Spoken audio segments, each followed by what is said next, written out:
Ya, puji Tuhan, selamat pagi, selamat berjumpa kembali dalam kasih Kristus. Shalom. Puji Tuhan, pagi hari ini kita ada di rumah Tuhan dengan tubuh yang sehat, dengan berkat Tuhan. Patut kita memuji Tuhan, menyembah Tuhan. Patut kita mempersiapkan diri kita masuk dalam ibadah yang kudus. Ya, kita akan menerima berkat-berkat rohani dalam ibadah pagi hari ini. Kita akan mulai dengan doa. Saya undang kita berdiri bersama-sama. Kita akan masuk dalam doa. Mari kita berdoa. Pertolongan pada kita dalam ibadah minggu yang kudus ini adalah datang daripada Tuhan yang telah menciptakan langit, bumi dan segala isinya. Dia setia memelihara ciptaannya dan tidak pernah meninggalkan perbuatan tangannya dari selama-lamanya sampai selama-lamanya. Bahwa kami dalam surga, kami ucap syukur Tuhan. Pagi hari ini kami ada di rumah Tuhan. Kami boleh bangun dengan tubuh yang sehat. Kami boleh memuliakan Tuhan pada hari ini. Kami boleh dapat kesempatan kembali untuk beribadah kepada Tuhan. Terima kasih Bapa. Oleh sebab itu kami mau pakai waktu ini dengan sebaik-baiknya. Kami mau memuji Tuhan, kami mau menyembah Tuhan. Kami mau duduk dan tenang untuk mendengar isi hati Tuhan bagi kami semua. Mari Tuhan, kuasa Roh Kudus akan mengurapi setiap hamba-hamba Tuhan yang akan melayani Tuhan pada pagi hari ini. Asar kolektan, pemain musik, WL, singer yang tergabung di dalam IT Tuhan, AVD dan hamba Tuhan yang akan memberitakan firman Tuhan. Mari Tuhan kau sediakan tolong supaya dengan urapan busana luar biasa pelayanan kami semua boleh menjadi berkat bagi jemaat Tuhan dan memperkenankan hati Tuhan. Hanya memuliakan Yesus dalam ibadah ini. Terima kasih Bapa. Seluruh jemaat yang akan hadir, Tuhan kuasai dengan kuasa-Mu dari surga, sehingga kami boleh penuh dengan sukacita masuk dalam ibadah yang kudus ini. Terima kasih Bapa. Kami berdoa untuk saudara-saudara kami dalam perjalanan. Entar mereka Tuhan tibakan tempat ini, kumpulkan kami bersama dan berkati kami bersama-sama. Terima kasih Bapa. Dalam nama Tuhan Yesus Kristus kami sudah berdoa dan mengucap syukur. Mari semua yang mengasihi Tuhan, kita sama-sama katakan amin. Shalom. Puji Tuhan Bapak Ibu Saudara yang dikasihi Tuhan. Berapa banyak kita bersuka cita di dalam rumah Tuhan. Haleluya. Puji Tuhan Bapak Ibu Saudara. Tuhan membuat kita sukacita karena Roh Kudus hadir di tempat ini. Tuhan dapat membuat kita tertawa ketika kita menghadapi permasalahan sakit penyakit. Kita dapat tertawa karena Tuhan Yesus hadir di tempat ini. Amin. Kita angkat pujian yang mengatakan karya-Mu besar bagi kami.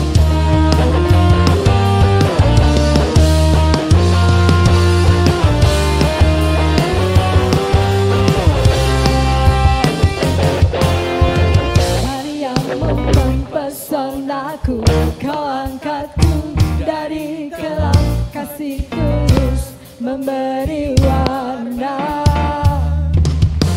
Kau buang semua gelisah, kau beriku sukacita, kau buatku selalu tertawa. Kau tak lalu baru dalam hatiku.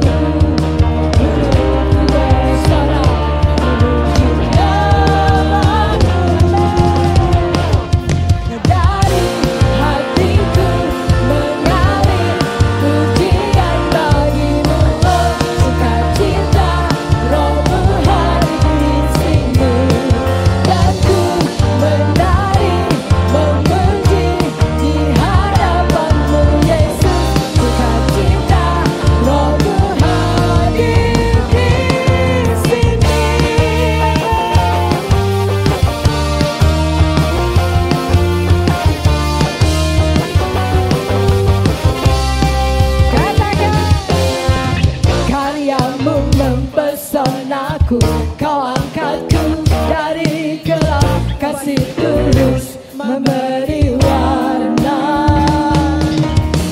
Kau buang semua gelisah, kau berikan sukacita, kau buatku selalu tertawa. Kau taruh lagu baru dalam hatiku, mulutku bersorak memuji namamu.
sampai kemuliaan.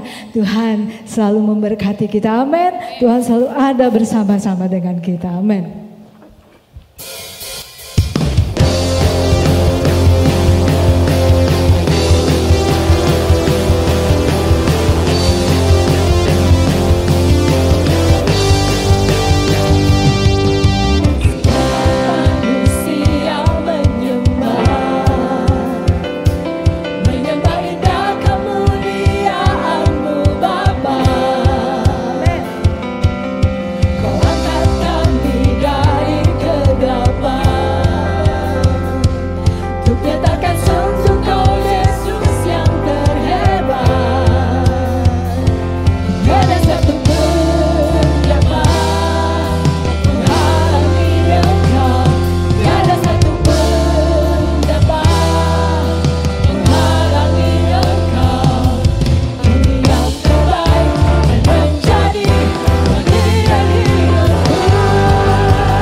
Kita mau katakan kepada Tuhan, Tuhan, ku percaya Engkaulah jawaban di dalam hidup kami. Kita angkat pujian ini. Engkaulah jawaban, Tuhan, ku percaya.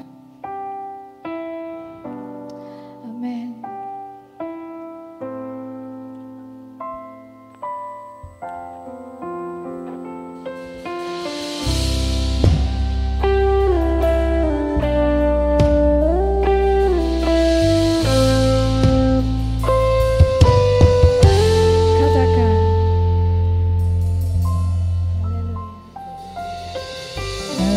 Engkaulah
kami menyembah-Mu Tuhan. Engkau ada bekerja bagi kami ketika kami berdoa Tuhan. Engkau bekerja bagi kami. Kami mengucap syukur atas semua yang Kau berikan bagi kami Tuhan. Tidak dapat kami lukiskan dengan kata-kata semua kebaikan-Mu Tuhan. Karena Engkaulah Tuhan kami. Engkau jawaban di dalam kehidupan kami. Terima kasih Bapa, terima kasih. Kalau sebentar Tuhan, kami anak-anak-Mu Tuhan akan memberikan persembahan. Biarlah persembahan kami Tuhan boleh berkenan di hadapan-Mu dan untuk kemajuan bagi gereja-Mu di tempat ini. Terima kasih Bapa, terima kasih. Kami serahkan semua di dalam tangan-Mu. Di dalam nama Tuhan Yesus Kristus kami berdoa dan mengucap syukur. Haleluya. Amin. Silakan duduk Bapak Ibu Saudara.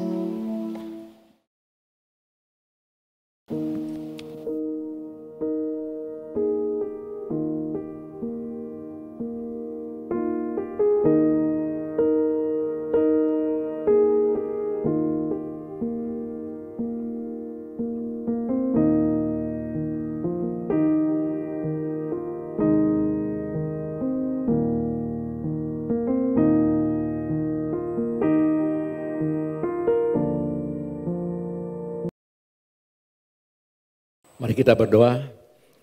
Bapa dalam surga, kembali kami datang padamu, kami bersyukur untuk pagi hari ini. Bila kami ada di dalam rumah Tuhan, sungguh semua karena anugerah, karena kebaikan-Mu dalam hidup kami. Kami bersyukur, kami sudah memuji, membesarkan nama Tuhan.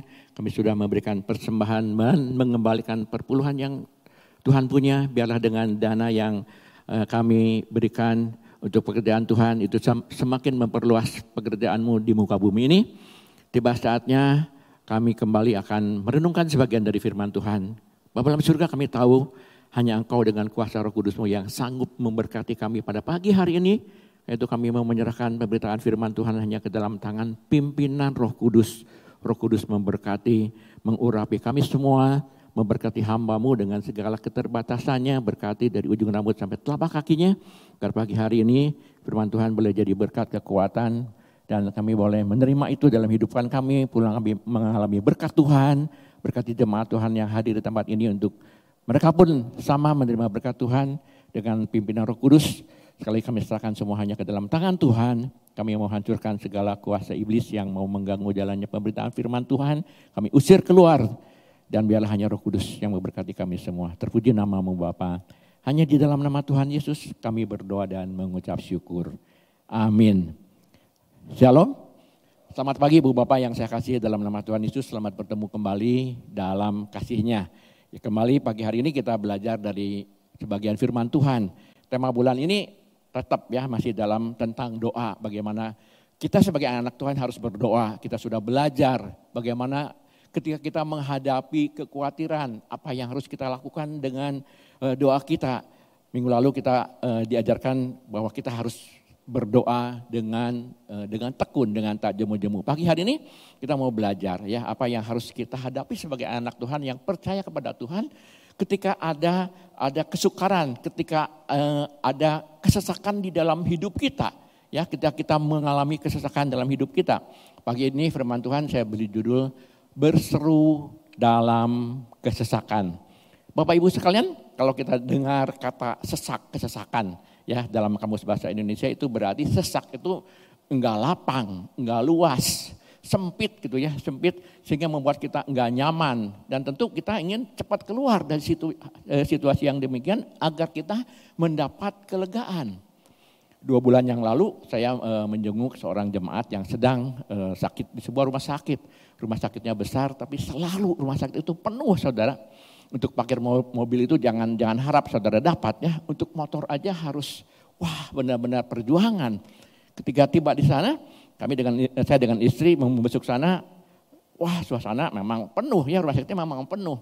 Yang menjadi keheranan bagi saya itu di rumah sakit yang begitu besar hanya ada 2 lift yang berfungsi dengan benar. Orang-orang sehingga orang-orang itu berkumpul di situ ya, berkumpul untuk tunggu naik keluar lift. Saya coba cari lift yang lain, ada lift yang lain, ternyata nggak bisa nyampe ke tempat yang akan saya tuju. Cari lagi tempat lift yang lain, ternyata itu kebanyakan untuk barang-barang rumah sakit. Akhirnya saya kembali ke bawah. Saya pikir pantesan orang berjubel di sana ya. Akhirnya saya masuk ke sana, tempat lift dengan memakai masker tentunya. Wah, sesak. Sesak yang namanya sesak itu seperti itu ya. Liftnya besar, orangnya penuh, di sana juga pasti banyak yang sehat tapi banyak juga yang sakit. Namanya juga rumah sakit. Enggak nyaman tentunya ya. Itu yang namanya kesesakan secara jasmani, ingin cepat keluar. Kalau bisa mau loncat lah, yang penting keluar supaya lega gitu. Itu secara jasmani. Secara rohani mungkin ibu bapak pernah mengalami. Ya pernah mengalami atau mungkin hari-harinya sedang mengalami. Yang namanya kesesakan secara rohani. Hidup ini menjadi sesak saudara, kenapa? Karena mungkin ada masalah ekonomi. Ya ada pinjaman mungkin yang belum dapat kita lunasi. Itu menjadi pemikiran kesesakan dalam hidup kita. Masalah pekerjaan yang mungkin dalam masalah hari-hari ini, usaha kita. Mungkin juga hubungan dengan keluarga yang tidak harmonis, itu juga seringkali menjadi kesesakan dalam hidup kita. Atau mungkin ada sakit penyakit yang sampai hari ini belum tersembuhkan. Seringkali itu menjadikan satu kesesakan di dalam hidup kita. Kita menyadari bahwa kesesakan, kesukaran itu merupakan bagian dari perjalanan hidup kita di dalam dunia ini. Kita lihat ya di dalam perjanjian lama bagaimana nabi-nabi mengalami yang namanya kesesakan. Perjanjian baru rasul-rasul juga mengalami. Dan kita tahu hari-hari ini juga sebagai anak Tuhan yang hidup pada masa kini kita juga mengalami yang nama kesukaran, kesesakan di dalam hidup kita.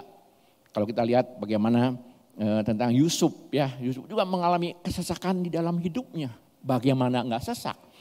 Bila satu hari karena kecemburuan, iri hati dari saudara-saudaranya, dia mau dibunuh bukan sama orang lain, oleh saudaranya sendiri. Saudara, pasti itu menjadikan satu kesesakan dalam hidupnya. Walaupun akhirnya itu tidak terjadi, dia dimasukkan ke dalam sebuah sumur yang kosong. Setelah itu dia dijual, masuk ke rumah Potifar, kembali dia mengalami kesesakan. Dia difitnah, akhirnya dia masuk ke dalam penjara. Penjara itu bukan tempat yang nyaman tentu. Itu menjadi sesuatu yang luar biasa. Mengalami kesesakan dalam hidupnya. Bagaimana dengan Raja Daud? Raja Daud adalah seorang raja yang sering kali ya banyak mengalami hal-hal yang indah bersama dengan Tuhan. Tapi dalam perjalanan hidupnya juga dia juga banyak mengalami kesesakan. Ya, dia begitu tersesak pasti kehidupannya ketika dia dikejar-kejar oleh Saul. Ya, raja yang dia begitu dekat dengan kehidupannya. Tetapi karena kembali kecemburuan keiriannya, Saul mengejar-ngejar dia. Mau membunuh dia. Apalagi ketika Absalom. Siapa Absalom?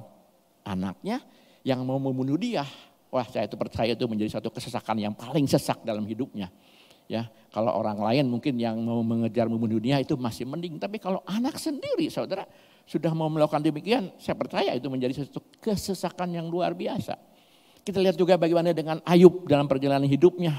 Wah, itu menyesek benar-beneran ya hidupnya. Ayub orang yang baik, orang yang benar, tapi dia harus mengalami yang namanya dia ditinggalkan oleh orang-orang yang dia kasihi. Dia kehilangan harta bendanya yang begitu banyak saudara. Dan dia juga mengalami sakit penyakit yang wah sangat-sangat menyusahkan dirinya. Saya percaya Ayub juga mengalami kesesakan yang begitu luar biasa. Kemudian di dalam perjanjian baru kita juga melihat bagaimana rasul-rasul juga mengalami yang namanya kesesakan. Rasul Paulus ya rasul yang sangat luar biasa. Bagaimana setelah dia hidup di dalam Tuhan, setelah dia melayani Tuhan, dia banyak mengalami tantangan, kesukaran, kesesakan. Dia berapa kali dia mau dibunuh, dia diancam, keluar masuk penjara, itu adalah kesesakan dalam hidupnya. Yang dibandingkan dengan rasul-rasul yang lain. Bahkan kita sudah melihat dalam firman Tuhan, Tuhan Yesus ya ketika dia ada dalam dunia, dia ada 100% Allah, tapi dia juga 100% manusia. Dalam akhir-akhir hidupnya dia menyadari dia akan mengalami suatu penderitaan yang luar biasa. Sebagai manusia saya percaya dia pun mengalami kesesakan. Sehingga firman Tuhan katakan ketika dia berdoa di Taman Getsemani, dia begitu bersungguh-sungguh ya ingin lepas juga dari kesesakannya ya. Sehingga peluhnya dikatakan keringatnya itu bukan hanya keringat biasa, seperti butir-butir darah. Saudara kita melihat ya, itu adalah bagian dari hidup manusia dan kita harus berhati-hati. Kesesakan itu seringkali memberikan dampak yang negatif dalam hidup kita. Ya, kita lihat firman Tuhan di dalam Amsal 24 ayat 10. Amsal pasal 24 ayat 10, firman Tuhan mengatakan demikian. Jika engkau tawar hati pada masa kesesakan, kecillah kekuatanmu. Kita hati-hati ketika kita mengalami kesesakan di dalam hidup kita, firman Tuhan mengatakan maka kecillah kekuatanmu. Ya, kekuatan kita menjadi menurun, imun kita menjadi menurun ketika kita mengalami kesesakan, maka seringkali itu akan menjadikan kita menjadi hilang pengharapan. Banyak orang yang hilang pengharapan, putus asa ketika dia mengalami kesesakan, dan tidak sedikit yang mengambil jalan pintas ya untuk mengakhiri hidupnya. Ya, kita harus hati-hati saudara untuk hal yang demikian. Kesesakan itu benar-benar sesuatu yang berbahaya di dalam hidup kita.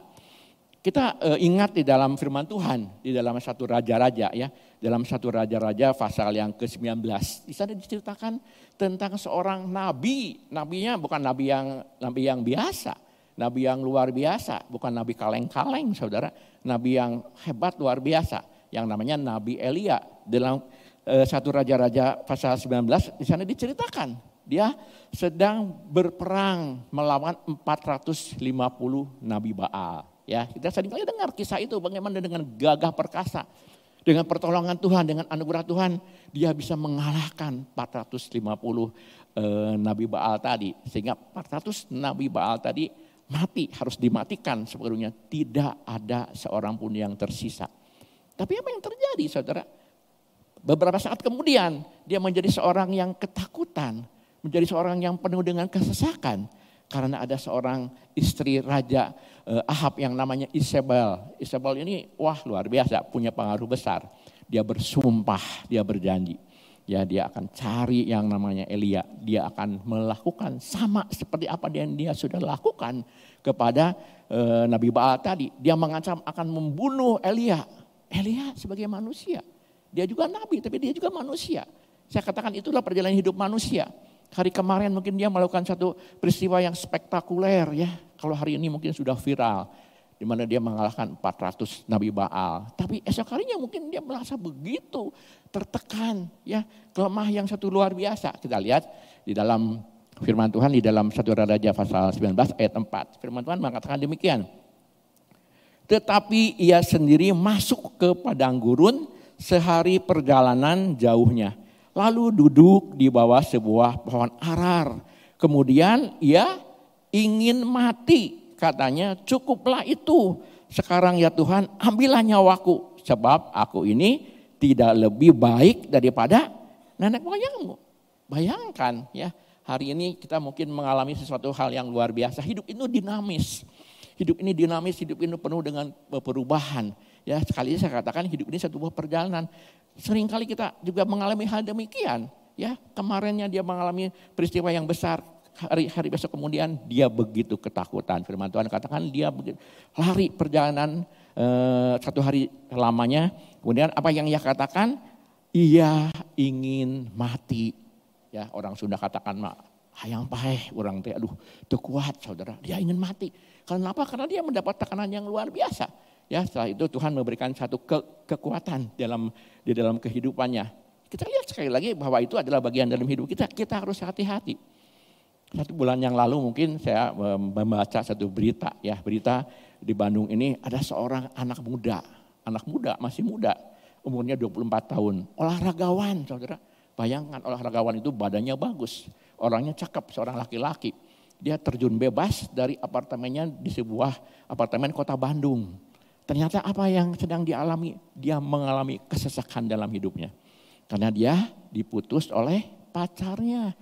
Putus pacar saudara, sesek dalam hidupnya, nggak ada pengharapan ya bagi dia. Akhirnya dia mengakhiri hidupnya. Sebelum dia mengakhiri hidupnya sebenarnya tetangganya ada orang lain yang melihat sudah mengingatkan.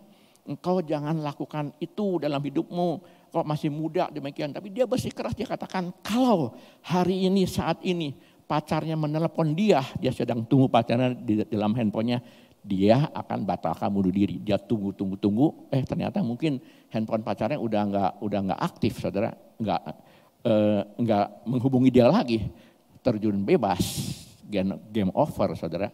Itulah yang seringkali terjadi dengan yang namanya kesesakan. Tapi kita bersyukur pagi hari ini kita belajar ya dari firman Tuhan. Apa yang firman Tuhan berikan, solusi apa ketika saudara dan saya mengalami kesukaran, mengalami kesesakan.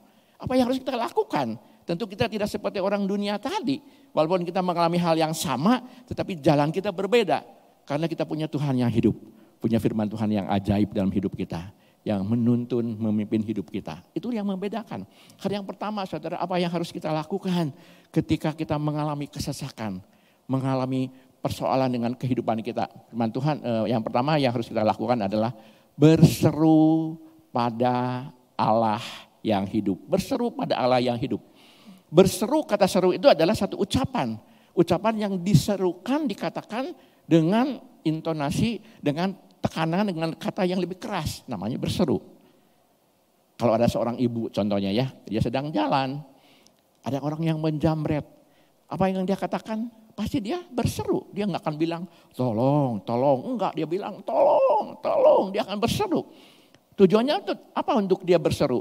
Untuk menarik perhatian orang. Orang berseru itu adalah untuk menarik perhatian orang. Makanya dia katakan diserukan dengan intonasi yang lebih kuat, dengan lebih keras. Ya, dia berseru. Ya, jadi yang pertama dikatakan berserulah pada Allah yang hidup. Ya, berseru itu saya katakan seperti tadi, ya untuk menarik perhatian. Kita lihat firman Tuhan di dalam Mazmur pasal 50 ayat 15. Mazmur pasal 50 ayat 15 firman Tuhan mengatakan demikian. Mazmur pasal 50 ayat 15. Berserulah kepadaku pada waktu kesesakan. Aku akan meluputkan engkau dan engkau akan memuliakan aku. Firman Tuhan dengan jelas mengatakan demikian. Ya, kita harus berserulah kepadaku pada waktu kesesakan. Aku akan meluputkan engkau dan engkau akan memuliakan aku. Jadi firman Tuhan mengingatkan kita ketika kita mengalami kesesakan, berserulah kepadaku, huruf besar. Berserulah kepada Tuhan, maka Tuhan akan meluputkan, Tuhan akan menolong, Tuhan akan melepaskan. Dan Tuhan sendiri memberikan jaminan itu dalam hidup kita melalui Injil Matius pasal 11 ayat 28. Dikatakan demikian, marilah kepadaku semua yang letih lesu dan berbeban berat, aku akan memberi kelegaan kepadamu. Ini adalah satu janji, satu garansi, ya, satu jaminan yang Tuhan berikan kepada siapa? Kepada semua orang yang percaya. Kepada kita orang yang percaya dikatakan marilah kepadaku, ya, semua yang letih lesu dan berbeban berat, aku akan memberi kelegaan kepadamu. Saudara, sekali lagi firman Tuhan memberikan satu solusi bagi hidup kita. Ketika saudara mengalami kesesakan, saudara jangan salah alamat, jangan cari yang lain, jangan cari Tuhan yang lain, ilah yang lain, jangan cari orang pintar. Saudara jangan cari mungkin orang yang menurut saudara punya kuasa, punya pangkat, punya uang yang bisa menolong saudara. Enggak, saudara. Ya, seringkali itu akan menyesatkan kita. Manusia siapapun menyesatkan kita, seringkali mengecewakan kita. Ya, tapi tidak dengan Tuhan kita. Ini satu janji, satu garansi yang Tuhan sendiri katakan. Ini bukan kata orang, tapi Tuhan Yesus sendiri katakan. Ya, dalam Injil ini, mari kepadaku semua yang letih lesu dan berbeban berat. Aku akan memberikan kelegaan kepadamu. Ketika saudara letih lesu, pegal linu, semua sakit badan kita mungkin gak enak, encok segala macamnya. Banyak obatnya. Saudara bisa beli obat ke apotek, saudara bisa beli jamu, saudara bisa panggil tukang urut, beres. Ya, kalau itu hanya letih lesu, badan sakit. Tapi ketika saudara letih lesu secara rohani, apalagi berbeban berat dalam hidupmu, nggak ada obatnya. Saudara mau cari obat kemana?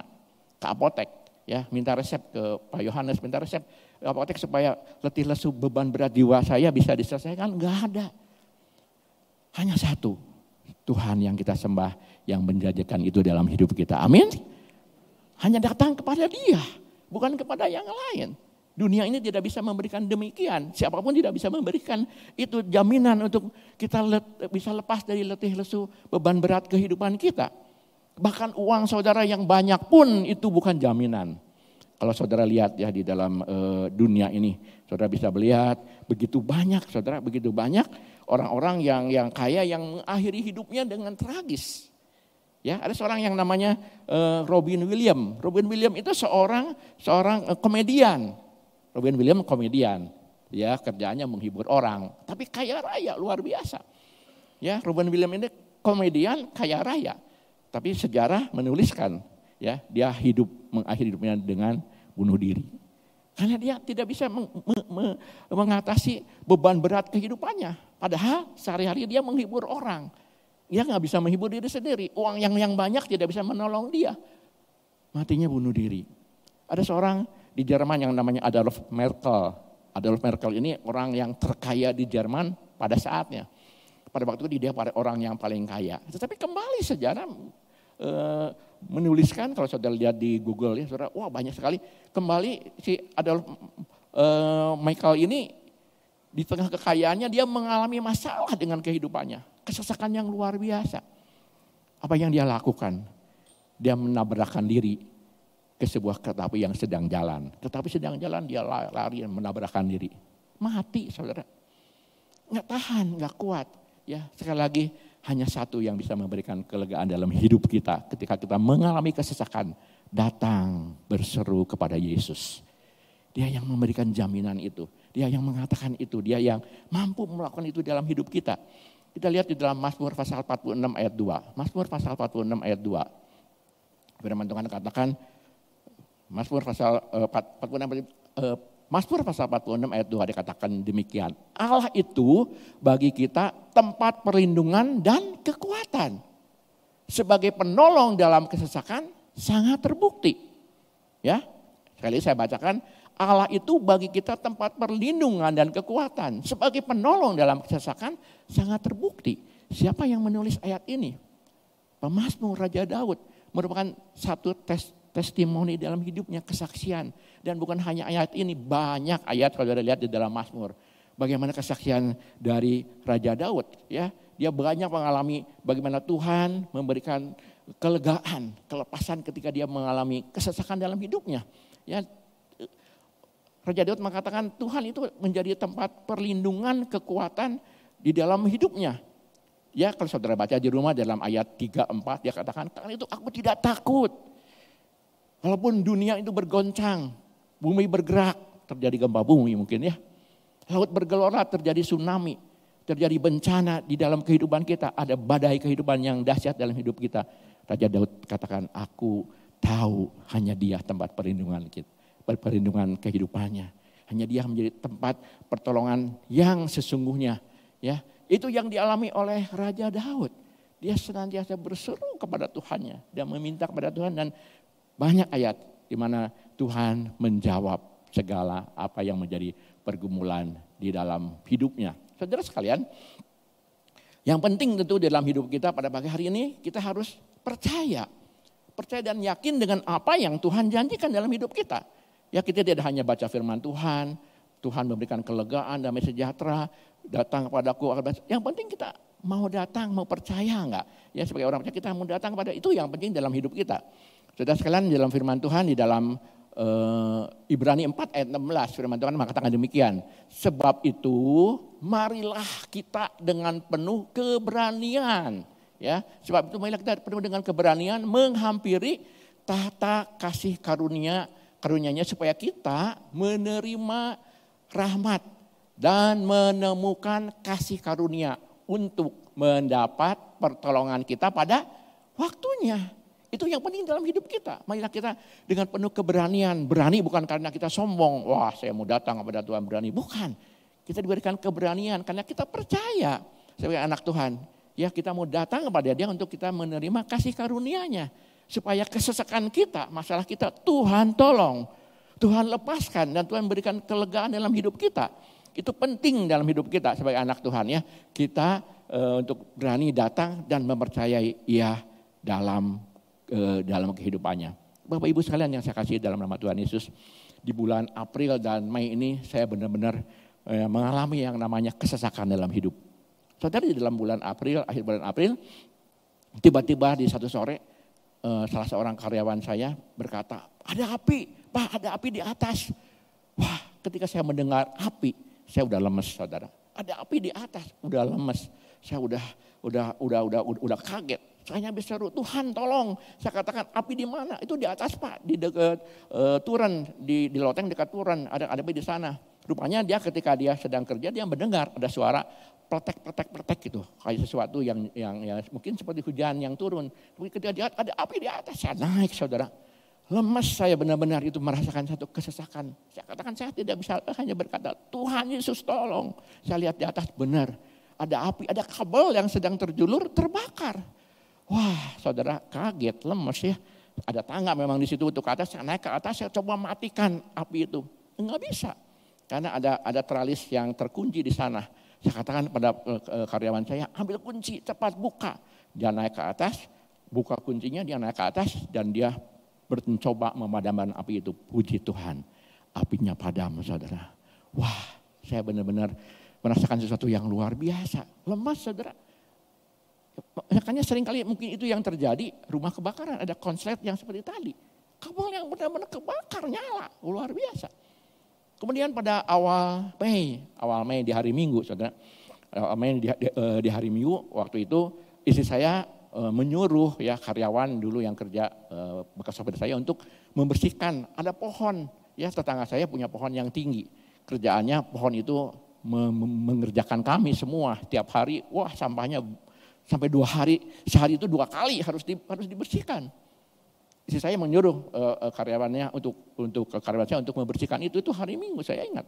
Dia bersihkan, pohonnya tinggi saudara. Tapi karyawan saya itu luar biasa ya, MacGyver kalau bagi saya mah. Segala bisa. Kami punya tangga 2. Tangga 2 ini dia panjangkan jadi berapa? 8 meter. Ya, dia naik ke atas, bersihin, dipotongin. Saya tahu kenapa, karena karyawan saya ngirim videonya. Ini si bapak ini sedang membereskan, selesai bereskan. Ketika kami pulang dari gereja, ya ada pohon yang sebelahnya, pohon mangga, nggak terlalu tinggi. Istri saya katakan, tolong, namanya Pak Us tolong dipotong itu ranting-ranting. Yang lain udah selesai, yang tinggi tinggal hanya bagian yang tadi, pohon mangga. Tangga yang 2 dia taikin ke atas menjadi 1, itu menjadi kurang lebih menjadi 4 meter. Ini lebih pendek. Ketika dia sedang kerja, saya ada di dalam rumah, di depan rumah sedang nulis, mempersiapkan untuk pekerjaan besok. Tiba-tiba saya katakan, jatuh. Wah, itu saudara, soak, sesak, betul? Dengar dia jatuh, soak, sesak, saya gemetar saudara. Saya bilang lagi, Tuhan tolong. Saya lagi keluar, dia tergeletak. Wah, tangannya di sana saudara. Saya hanya bisa, Tuhan Yesus tolong. Saya lihat gitu ya, lihat apakah dia mengeluarkan darah. Saya lihat kupingnya, lihat matanya, lihat mulutnya keluar darah enggak. Kalau orang terjadi sesuatu dengan kecelakaan kan terjadi hal demikian. Nyesek saudara. Kemarin Persib menang. Euforia dikatakan. Ya, ada orang di jalan layang Surapati itu, ada anak-anak sedang bersenang-senang naik sebuah mobil ya, biasa di kap hura-hura. Jatuh. Di kap mobil jatuh langsung mati. Ini 4 meter saudara, bayangkan. Wah, ini yang namanya kesesakan. Ini yang namanya berseru kepada Tuhan. Saya benar-benar gemetar saudara lihat. Saya panggil namanya, terus bangun, dia buka mata. Wah haleluya, puji Tuhan. Matanya terbuka gitu ya, terbuka. Pusing enggak? Dia bilang enggak, jangan geleng-geleng kepala. Pusing enggak, pengen muntah enggak, cuman dia bisa, tangannya masih jadi saudara tertelentang. Saya berusaha untuk mendudukan dia dengan berat karena memang dia udah lama. Ternyata ketika dia naik ke pohon itu, tangan kanannya itu pegang gergaji untuk motong. Tangan kirinya dia pegang dahan. Ketika dia melakukan demikian, dahannya patah, ada di bawah. Patah jatuh, saudara bayangkan, di dalam ketinggian 4 meter. Kalau bukan Tuhan, saya tidak tahu apa yang terjadi. Wah, benar-benar luar biasa. Saya bangunkan dengan karyawan saya suruh duduk. Ya, dia masih dalam keadaan ininya berdarah-darah karena kawat duri, saudara. Saya katakan, kamu pengen muntah enggak? Enggak. Pusing enggak? Sakit enggak? Ya sakit, belakangnya sakit. Dia ya kita kasih minum air hangat, dikasih obat dan sebagainya. Singkat cerita, akhirnya dia bisa pulang. Wah, satu hal kelegaan yang luar biasa. Bayangkan apa yang terjadi kalau dia terjadi sesuatu, saudara. Orang jatuh di atas kap mobil aja bisa langsung mati, ini 4 meter. Hanya Tuhan yang menolong dia dengan luar biasa. Keajaiban Tuhan itu sangat luar biasa. Saudara, benar-benar apa yang firman Tuhan katakan itu sangat luar biasa. Jadi yang pertama, ketika kita mengalami hal yang namanya kecelakaan adalah kita harus berseru kepada Allah yang benar. Kemudian, apa yang harus kita lakukan, saudara? Kita tetap bersukacita, sabar, dan tekun dalam doa. Ini adalah perintah Tuhan di dalam Roma ya. Roma 12 ayat 12. Firman Tuhan mengatakan demikian. Roma 12 ayat yang ke-12. Bersukacitalah dalam pengharapan, sabarlah dalam kesesakan, dan bertekunlah dalam doa. Setelah kita berseru kepada Tuhan, kita yakin percayakan pertolongannya, maka kita harus tetap bersukacita ya di dalam pengharapan. Kenapa kita bersukacita? Karena bersukacita itu adalah perintah dari firman Tuhan. Banyak ayat, 1 Tesalonika 5 ayat 15 mengatakan tetaplah bersukacita. Kita harus bersukacita di dalam menghadapi segala apapun juga. Walaupun di dalam tekanan, di dalam kesusahan, di dalam kesesakan, kita harus tetap bersukacita. Karena sukacita itu perintah dari firman Tuhan. Kenapa kita bersukacita? Karena kita punya pengharapan di dalam Allah kita yang hidup. Ya. Di dalam dunia itu banyak Allah, banyak ilah ya. Tapi kita bersyukur sekali dengan janjinya, dengan kebenaran Dia Allah yang hidup. Itu kita miliki pengharapan, kita tetap bersukacita. Ketika kita menghadapi apapun di dalam hidup kita, kadang kita punya pengharapan, ya. Dan firman Tuhan di dalam Roma pasal 5 ayat 5 ini ayatnya ya. Dan pengharapan itu tidak mengecewakan karena kasih Allah telah dicurahkan di dalam hati kita oleh Roh Kudus yang telah dikaruniakan kepada kita. Pengharapan itu tidak pernah mengecewakan. Pengharapan di mana? Di dalam Tuhan. Saudara, dalam dunia ini banyak orang yang memberikan pengharapan, betul, janji-janji di dalam pilkada, di dalam pilpres. Kita lihat aja ya janji-janji mereka. Seringkali kau yang berjanji dan kau yang mengingkari. Itu adalah sikap manusia. Manusia banyak janjinya, obrolan janji siapapun juga. Kau yang berjanji tapi engkau juga yang mengingkari. Tapi Tuhan katakan kau yang berjanji, engkau juga yang menggenapi. Karena Tuhan adalah Tuhan yang luar biasa. Manusia sifatnya seperti tadi. Hanya janji tidak bisa menggenapi. Tapi Tuhan berjanji, Tuhan selalu menggenapi janjinya dalam hidup kita. Saudara, itu yang menjadi satu kebenaran dalam hidup kita. Lanjut kita tetap harus bersukacita saat kita mengalami kesesakan apapun dalam hidup kita. Ya, kesesakan ketika kita hadapi dengan sukacita pasti berbeda. Pasti akan mengalami ketenangan dalam hidup kita. Seperti apa yang Daud katakan di dalam Mazmur ya. Tapi kalau dalam kesesakan kita bersungut-sungut, ngomel sama Tuhan, maka kita akan semakin terpuruk, saudara. Maka ini adalah kebenaran firman Tuhan ketika menghadapi masalah dalam hidup kita, kita berdoa dengan sungguh ya, kita berseru kepada Tuhan, tapi kita juga harus tetap dalam sukacita. Karena kita punya Tuhan yang hidup, janjinya ya amin dalam hidup kita. Kemudian dikatakan, kemudian kita harus bersukacita, kemudian kita juga harus sabar ya, sabar dalam kita menunggu, sabar di dalam kesesakan kita, ya di dalam kita ketika saudara mengalami kesesakan, saudara berseru kepada Tuhan. Tuhan dengar gak? Pasti dengar. Tuhan jawab gak? Itu haknya Tuhan. Betul? Kita sudah belajar. Ketika kita berseru kepada Tuhan, pasti Tuhan dengar. Kalau soal dijawab atau enggak, itu adalah haknya Tuhan. Makanya kita harus bersabar. Mungkin ada saatnya kita akan dijawab dengan begitu cepat. Karena ada hal-hal yang kritis. Karena saudara mungkin mengalami kecelakaan, mengalami peristiwa, Tuhan akan jawab dengan cepat. Tapi ada kalanya Tuhan menunggu kita untuk sabar menunggu. Karena Tuhan punya waktu yang tepat. Waktu Tuhan adalah waktu yang terbaik bagi kita. Dia tidak terlalu cepat, dia tidak terlalu terlambat. Selalu tepat pada waktu untuk kita menunggu jawaban yang dari Tuhan. Walaupun mungkin jawabannya nanti dikatakan tidak. Tetapi itu yang harus kita lakukan. Sabar menunggu di dalam kesesakan. Jangan pernah kita mendahului Tuhan. Ya, kita nggak sabar, kita mengalami kesesakan, persoalan dalam hidup kita nggak sabar, mengambil jalan pintas. Ya tentu kita akan mengalami masalah dalam hidup kita. Tetapi kita tetap sabar menunggu janjinya Tuhan. Di dalam firman Tuhan kita dengar bagaimana diceritakan tentang Abraham. Abraham yang sudah dijanjikan oleh Tuhan menjadi bangsa yang besar, menjadi berkat. Dia karena punya anak perjanjian ya dari Sarah istrinya, tapi ditunggu, belum juga lahir. Abraham luar biasa, bapak orang beriman, tapi dia juga manusia biasa. Saya katakan hidup itu dinamis, saudara. Dia nggak sabar. Sarai mengambil Hagar ya untuk menjadi gundiknya dan akhirnya lahirlah Ismail. Itu bukan anak perjanjian menurut firman Tuhan. Dan kita bisa melihat bagaimana perjanjian kepada Abraham dan Sarah itu digenapi. Walaupun mereka sudah tua, lahirnya yang namanya Ishak itu menjadi anak perjanjian.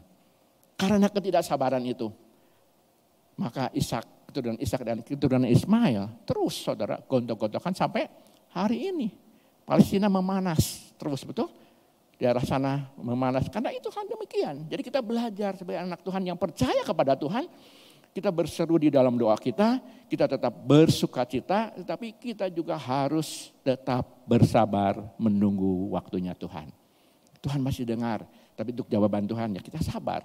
Ya sampai Tuhan tahu yang terbaik dalam hidup kita. Yang penting tentu kita tidak mendahului Tuhan, tidak mengambil jalan pintas. Kemudian selanjutnya kita harus tekun di dalam doa, nggak jemu-jemu di dalam doa. Itu sudah disampaikan oleh Ibu Pendeta Christina Rungkat minggu yang lalu ya. Kita belajar untuk terus berdoa dengan tekun, nggak jemu-jemu. Seperti minggu lalu dikatakan tentang seorang janda yang miskin.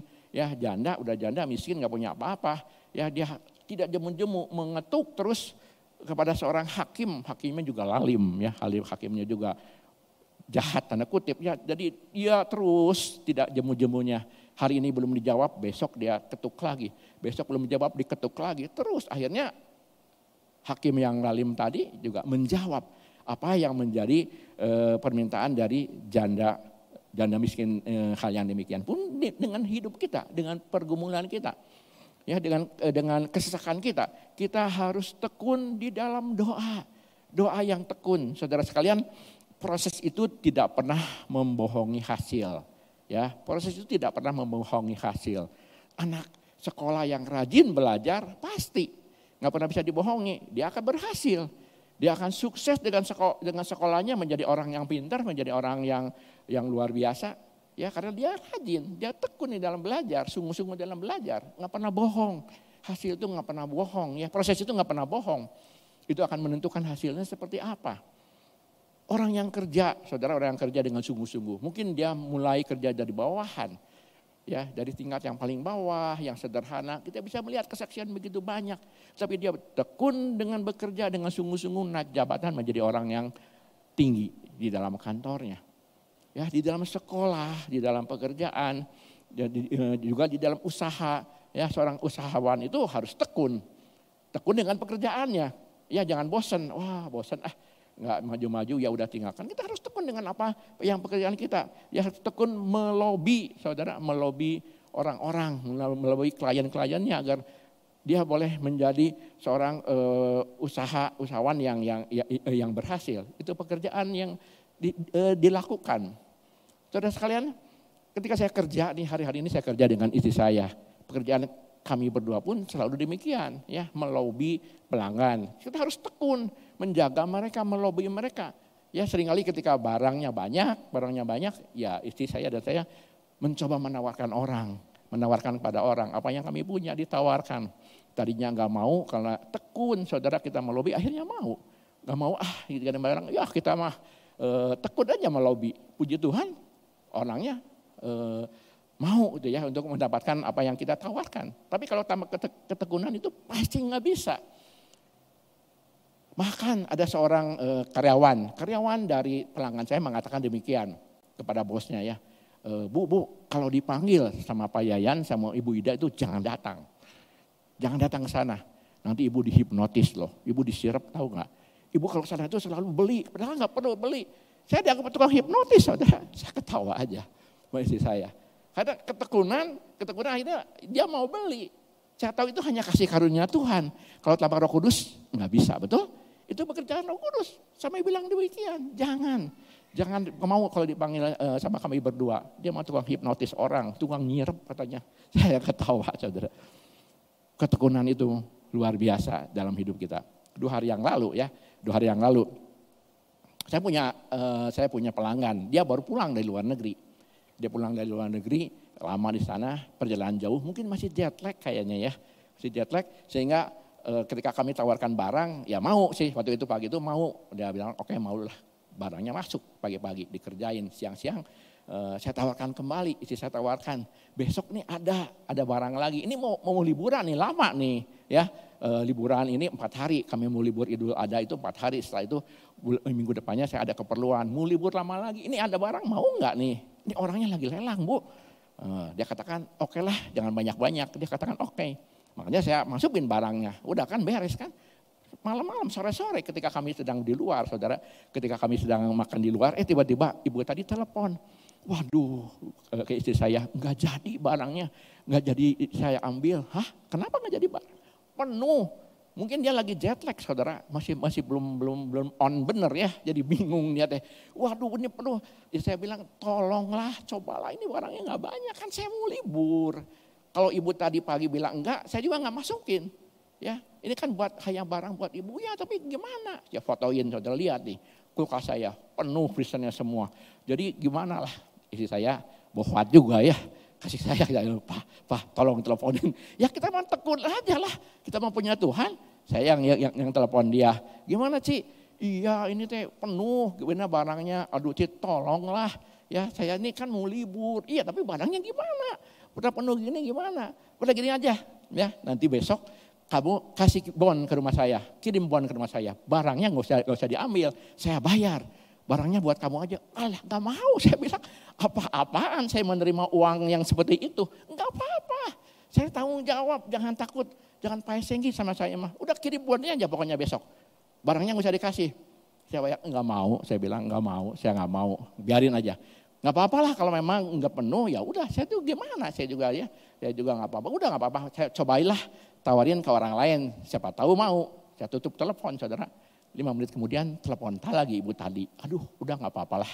Saya mau titipin aja ke saudara saya. Kirim aja besok barangnya. Haleluya puji Tuhan. Saya bilang sama istri saya. Ketekunan betul. Kalau kita juga marah-marah. Maki dia beres selesai. Enggak. Saya gak marah. Istri saya juga gak marah. Cuma minta tolonglah. Kan ini pesanan. Kalau ibu gak pesan mas saya gak akan siapkan. Saudara barangnya cukup lumayan. Harganya cukup mahal. Mau dikemanain saya mau libur. Ketekunan itu memberikan suatu hal yang luar biasa. Demikian pun dengan doa-doa kita. Ingat ketika Abraham berdoa buat Sodom dan Gomora. Sodom dan Gomora di sana ada Lot keponakannya. Ya, Sodom dan Gomora itu begitu luar biasa. Tuhan akan menghancurkan Sodom dan Gomora. Tapi Abraham dia tekun bernegosiasi dengan Tuhan.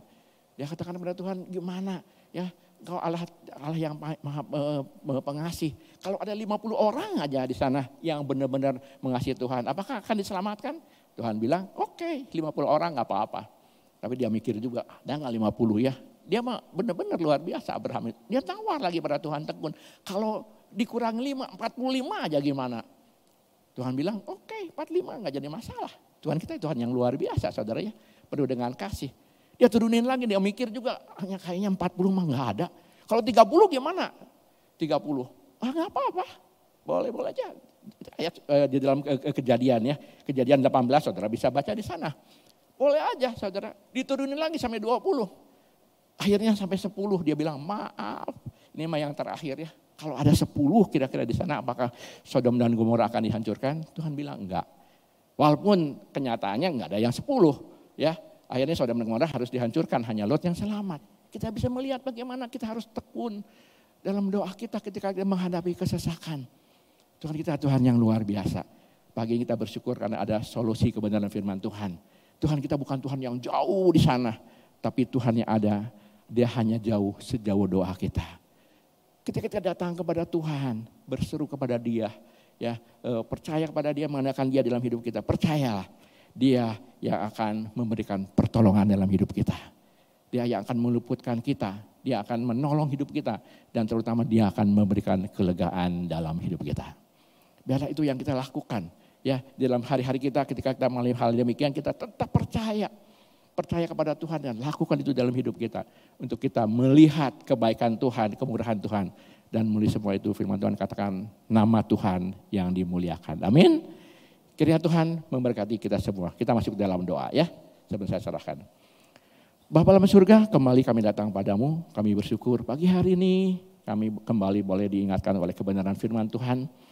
Di tengah kehidupan kami yang dinamis, yang penuh dengan perubahan, seringkali juga kami mengalami yang namanya kesukaran, yang namanya kesesakan dalam hidup kami. Mungkin itu dalam masalah ekonomi kami, di dalam pekerjaan kami, di dalam usaha kami, di dalam hubungan kami dengan keluarga kami. Atau mungkin ada sakit penyakit yang sampai hari ini belum disembuhkan. Tapi kami percaya Tuhan. Tuhan kami adalah Tuhan yang dahsyat, Tuhan yang luar biasa. Engkau yang berjanji akan memberikan kelegaan kepada yang letih, lesu dan berbeban berat. Kau sanggup melakukan itu dalam hidup kami. Nah itu biarlah Tuhan, sebagai anak Tuhan kami tidak mau mencari jalan pintas. Kami tidak mau mencari ilah lain. Kami hanya mau mencari kepada satu nama, nama Yesus. Yang penuh dengan anugerah, penuh dengan keajaiban dalam hidup kami. Sehingga ketika apapun yang kami hadapi, kami percaya ketika kami datang berseru kepada Engkau, Tuhan akan memberikan jawaban dalam hidup kita, dalam hidup kami. Dan biarlah melalui semua itu hanya nama Tuhan boleh dimuliakan. Agar orang tahu Allah di dalam nama Tuhan Yesus adalah Allah yang dahsyat, Allah yang luar biasa. Sumber anugerah dalam hidup kami semua. Terima kasih Tuhan untuk pagi hari ini. Sementara terpuji namamu, hanya di dalam nama Tuhan Yesus kami berdoa dan mengucap syukur. Amin.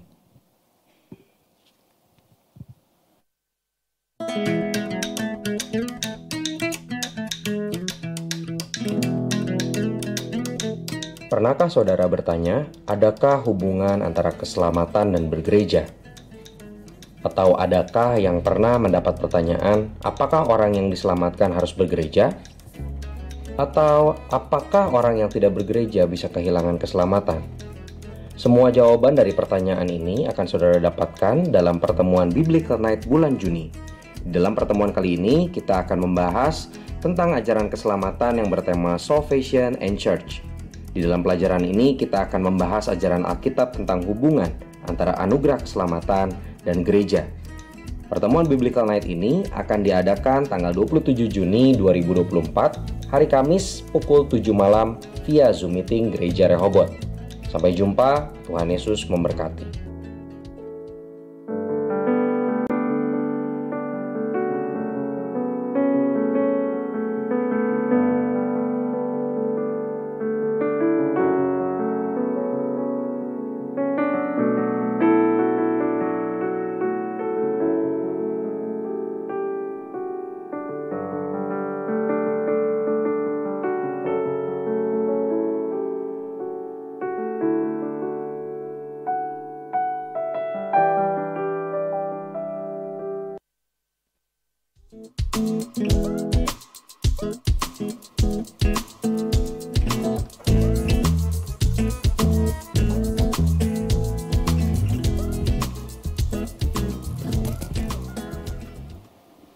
Ya puji Tuhan saudara, kita sudah mendengar firman Tuhan tentang doa. Kita tahu bahwa bulan ini firman Tuhan semuanya berjudul bertemakan doa. Tentu harapan kita semua tentu supaya doa kita menjadi doa yang sungguh-sungguh berkenan di hadapan Tuhan, dan kita yakin akan jawaban dari Tuhan dalam hidup kita. Mungkin pada saat ini banyak dari antara saudara-saudara yang berdoa dan belum mendapat jawaban. Tapi melalui firman Tuhan yang kita dengar tentang doa, dan minggu depan masih tentang doa. Bagaimana doa yang kita bisa yakin benar akan jawaban Tuhan. Doa itu bagaimana kita harus sampaikan, itu akan diuraikan minggu depan ya. Puji Tuhan. Saudara, setelah kebaktian KU2 hari ini ada doa pengerja di basement. Setelah itu minggu depan kita akan bersama-sama mengadakan perjamuan kudus. Jadi mari saudara, kita mempersiapkan diri kita untuk menerima sakramen perjamuan kudus ini. Ya, kita juga berdoa untuk setelah KU2, setelah doa pengerja, ada retret yang dimulai setelah KU2 sampai hari Senin siang. Ya, kita doakan supaya semuanya boleh berjalan dengan baik dan lancar dengan pertolongan Tuhan. Baik saudara, mari kita akan berdiri bersama-sama, kita akan tutup ibadah kita dengan doa.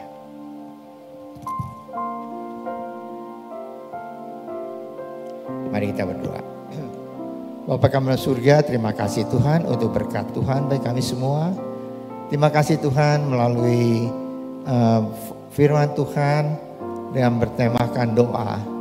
Itu boleh menjadikan kehidupan doa kami makin baik, makin Tuhan penuh dengan keyakinan akan jawaban dari Tuhan, Allah yang maha besar, Allah Tritunggal, Allah yang maha kuasa. Terima kasih Tuhan.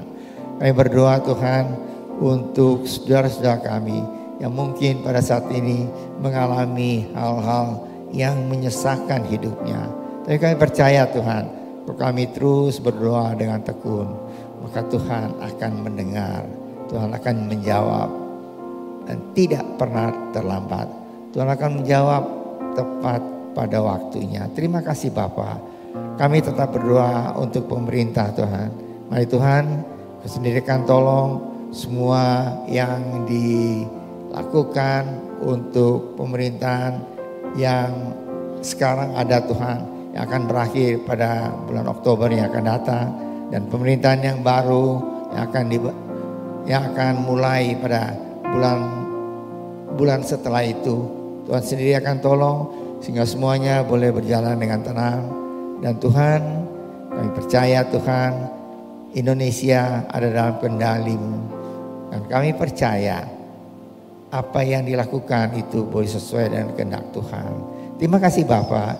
Kami berdoa pada pagi hari ini untuk saudara-saudara kami yang tidak bisa hadir, mungkin dalam keadaan sakit atau keperluan apapun juga. Kami percaya Tuhan, kami menyembah Allah yang hidup, Allah yang berkuasa, Allah yang senantiasa mendengar doa kami, Allah yang menjadi jawaban doa kami semua. Dan kami akan menerima jawaban itu dari Tuhan.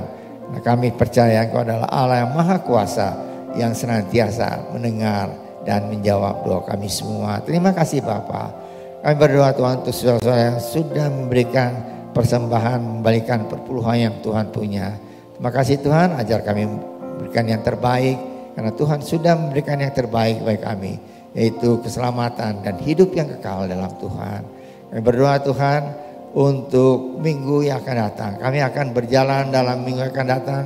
Mari Tuhan sudah akan memberkati kami, baik secara pribadi, keluarga kami, usaha kami, pekerjaan kami, dan pendidikan anak-anak kami semua. Terima kasih Bapa. Percaya Tuhan, Engkau akan menyertai hidup kami semua.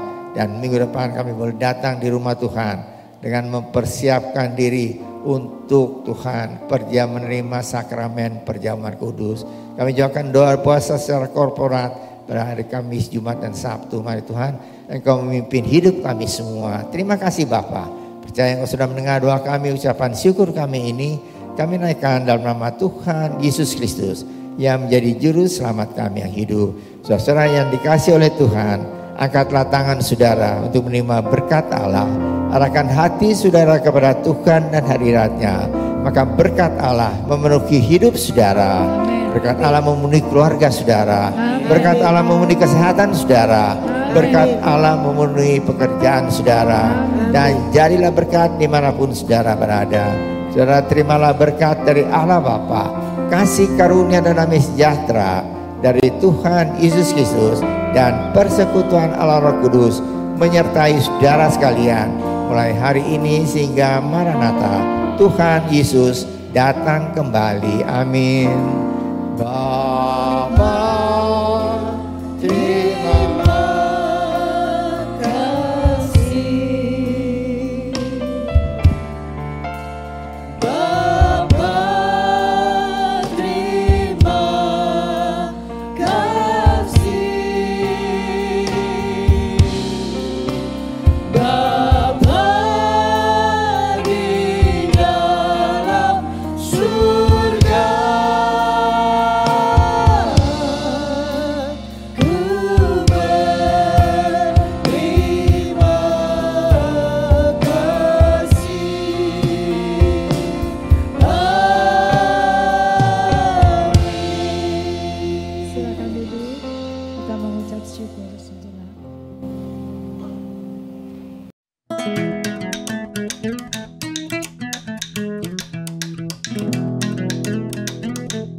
Pernahkah saudara bertanya, adakah hubungan antara keselamatan dan bergereja? Atau adakah yang pernah mendapat pertanyaan, apakah orang yang diselamatkan harus bergereja?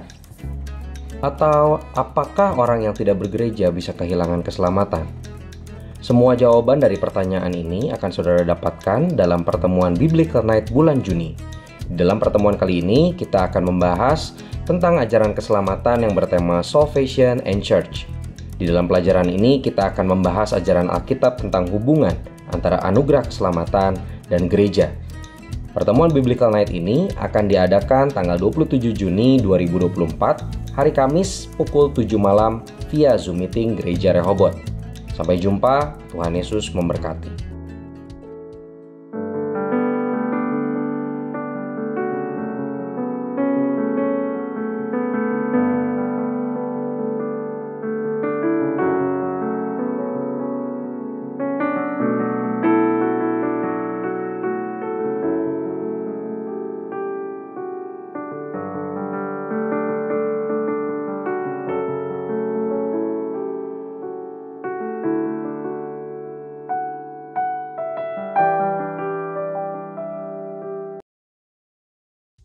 Thank you.